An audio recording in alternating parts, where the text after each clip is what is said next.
Okay, so I'm making this video to talk you through a big problem that I'm having with Safari on iOS, and particularly when its virtual keyboard opens. So what we're looking at here is actually an app called Expo, which is running a React Native app for us, but that React Native app is actually just a shell for a React.js web app. So essentially what we're looking at here is a full screen Safari browser window. So I've got a mocked up text message application here. So you've got a nav bar at the top, all of these text messages here, and down the bottom there's an input so you can send a message. Now, as is, when you press that, when you focus on that input, so it's pushed the whole window up. You can see the nav bar's disappeared, and that's not the behavior that I want. Also, you can scroll up and down, try and get to the top, but it doesn't seem to want to let me do that. And now I'm stuck in this limbo here. I try and close that, open it again.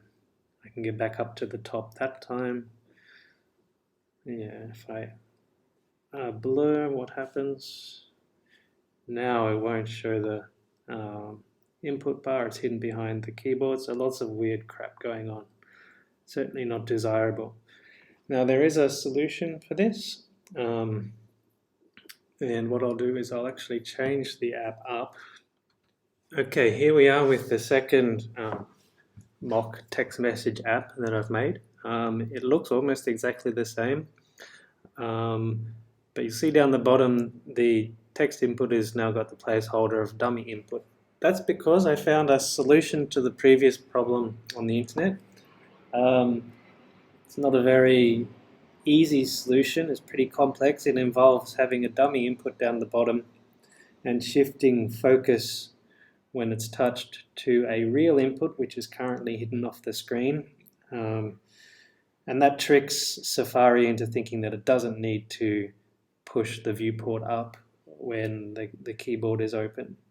So let's see if that works. And there you go. So now we've got the real input there. It's sitting on top of the keyboard. The nav bar is still there.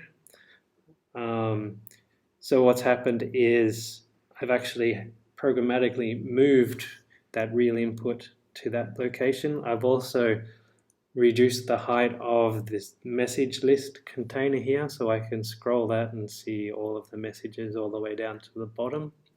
So that would be good, except what I'm going to do next is I'm going to touch the gray bar at the bottom with the real input in it and push up. And you can see that the whole viewport can still move. Even though I reduced the height, it's all still there, which is obviously not so good, such a good user experience. And the same if I try and move the nav bar here. The only reason it doesn't move when I scroll around on the messages is because I set overflow to auto here. So these are not staying fixed, and that's my problem. The other problem that I'm having is, even though it looks good here, I've got this real input at exactly the right height. That's just because I hard-coded the right number in there. In reality, the keyboard height is going to be different on every size, on different iPhones, on different iOSs. It's different whether the predictive text is on the keyboard or not. It's so hard coding it is actually crazy, and I'm hard coding it because Safari, when it opens the keyboard, or iOS when it opens up the virtual keyboard, it doesn't change the window.inner height value.